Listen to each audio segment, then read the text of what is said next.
Capitão América 78 foi publicado aqui em novembro de 1985. E essa edição aqui vai trazer várias histórias legais.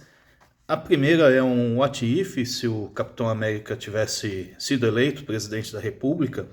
Acho que essa história se passa alguns meses depois de Abril ter publicado um arco em que tentaram convencer o Capitão América a se tornar candidato, né, a partir de um terceiro partido lá, independente dos Estados Unidos. Na timeline normal ele desistiu e tal, mas aqui aparece Vigia e fala, mas se na hora o Capitão América olhasse todo mundo lá querendo que ele se candidatasse e mudasse de ideia, né? Beleza, ele decide se candidatar, ele pega como vice-presidente esse senador Hawk aqui, que acho que é um personagem que apareceu primeiro em Homem de Ferro e fazia intermediação de super-heróis com o governo. Não sei se depois pela Marvel esse personagem apareceu, continuou sendo usado e tal. Mas tem aquele papo assim, não, o cara falando, não quero ser aqui só para ser um representante de minoria, eu quero mudar o sistema, não sei o que, o Capitão América, não, beleza, é essa ideia mesmo.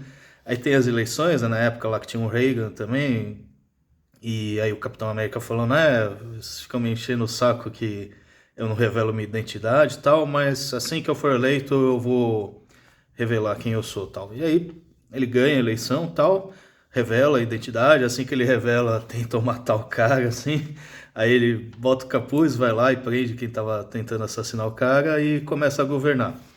E aí ele tem tipo um período de época de ouro, assim, ele faz um programa espacial legal, com energia solar, coisas do tipo assim. Aí tem uma republiqueta lá na América Central, coisa do tipo, que ele resolve ir lá, ele tinha ajudado os rebeldes a derrubar o ditador, daí ele resolve ir lá cumprimentar os caras e na verdade vai ser o Caveira Vermelha disfarçado. Aí ele prende o Steve Rogers e toma controle lá dessa arma de energia solar e usa para atacar os Estados Unidos, tal. Isso era meio um clichêzão da época, né? Arma de coleta energia solar sendo usado como laser em cidades, tal. Aí na luta o único jeito lá que Capitão América encontra é fazer o laser cair nesse próprio prédio que estava ele e o Caveira Vermelha, né? Daí os dois teoricamente são desintegrados, sobra só o escudo e o pessoal lamentando a morte do Capitão.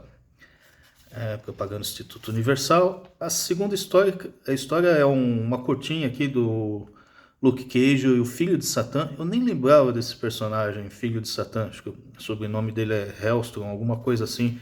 Aí eu comecei a pesquisar, vi que até fizeram uma série de TV dele que saiu em 2020 e tal. Bom, o lance desse Filho de Satã é como se fosse um Hellblazer, só que com mais ação, tal. Ele tem um tridente, solta raios, coisas assim. E aqui os dois estão investigando um cara, um amigo do Luke Cage que foi morto, aí descobre que tinha alguma ligação mística. E no fim vão ver que esse cara, na verdade, ele não morreu. Ele estava fazendo um pacto lá com o demônio para esse demônio reencarnar no corpo do Luke Cage e tal. E aí tem... Enfim, eles conseguem lá derrotar o demônio. Esse cara que é amigo do Luke Cage fala, pô, mas depois de tudo você me perdoa tal, porque é um cara que... conheci o Luke Cage desde a infância, era um professor e não sei o que tal. Sempre tem um certo componente social em muitas dessas histórias da Marvel da época, assim. Mas assim, não acaba sendo social mais genérico, é bem Nova York, assim, bem o quintal da Marvel. Principalmente naquela época, né, que todo mundo trabalhava mais próximo do escritório da Marvel mesmo. Aí aqui tem a seção de cartas, que eu sempre acho curioso a sessão de cartas dos anos 80, que Abril tinha costume de colocar o endereço completo das pessoas. Então tem aqui o nome, rua, número tal, quadra, não sei o quê. Que a ideia da Abril era, vocês podem trocar correspondência, não? Forma um clubinho, coisas assim e tal, né? Uma outra época, né? Se fosse algo assim hoje ia dar toda a série de problemas. A terceira história saía naquelas revistas Marvel Fanfare, que é tipo uns especiais assim, que é uma história avulsa, começa com uma cena do Capitão América e o Buck na Segunda Guerra Mundial, derrotando um cara que tá como se fosse usando uma roupa tipo do Homem de Ferro da Segunda Guerra, que lá estava sendo filmado, e depois aparece esse filme sendo mostrado que é o filho do cara, né? Isso aqui ainda era final dos anos 70, começo dos anos 80, então, em termos de timeline, fazia sentido o filho do cara nazista ter aqui a 30, 40 anos de idade e tal. E ele querendo vingar o pai, né, que depois foi preso e tal, foi derrotado pelo Capitão América, e bola aqui uma espécie de museu da Segunda Guerra Mundial, na verdade uma armadilha para capturar o Capitão América. Ele usa lá um gás tal para derrubar o capitão, e aí troca de uniforme com ele, fala, agora eu vou te humilhar e vencer não sei o que tal, com o seu próprio uniforme.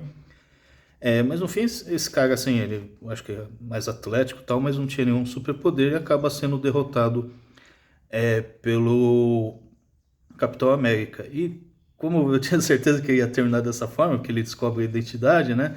Aí sem querer ele cai uma estátua lá que acaba empalando o cara e ele morre, né? Sempre que alguém descobre a identidade secreta, que nessa época era muito importante, você sabia que esse cara ia morrer, assim, né?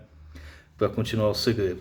E aí, fechando uma história do Falcão, essa eu acho que foi a única republicada aqui, que saiu numa Savate de 2015, algo assim, com umas histórias do Falcão. E é bem legal porque é o fase inicial, né, do Falcão, então todos os desenhos é focado no poder dele, que é voar, né, então acaba tendo umas cenas de ação legal. E aqui de novo os temas sociais de Nova York, lá Nova York, final dos anos 70, zoada, cheia de lixo e tal, e ele tentando ajudar as gangues, tentando fazer as gangues, ao invés de praticar violência, pedirem paz, não sei o que, e estava planejando um protesto junto com elas tal. Aí o pessoal falou, o Falcão vai com a gente, senão a polícia vai descer o cacete e vai dar confusão. E aqui, e Nova York era tão suja nessa época que teve uma briga dos X-Men com o Sentinela, aqui na nota do editor fala que foi pouco antes da Fênix, né, Fênix surgir, e ficou lá uma cabeça jogada, tal, até que ele detecta o Sam Wilson. E que ainda tinha uma dúvida se o Falcão era mutante ou não, porque ele tem tipo um poder telepático lá com os pássaros, tal. Então, o Sr. Xavier tava essa dúvida, parece que depois resolveu que ele não era mutante e tal. Mas aqui o Sentinela detecta ele como mutante. Então pode ficar como um erro de continuidade ou dizer assim, vai ver o Sentinela danificado, achou que ele era o anjo do X-Men. Essa explicação serve aqui também. E eu acho bem legal essas cenas de combate aqui com o Sentinela, que a maior parte ele tentando desviar. Como ele não tem arma, ele tem que ficar usando outros métodos, né? Aqui ele encontra um pessoal do exército praticando tiro e desvia os tiros lá pro Sentinela e tal.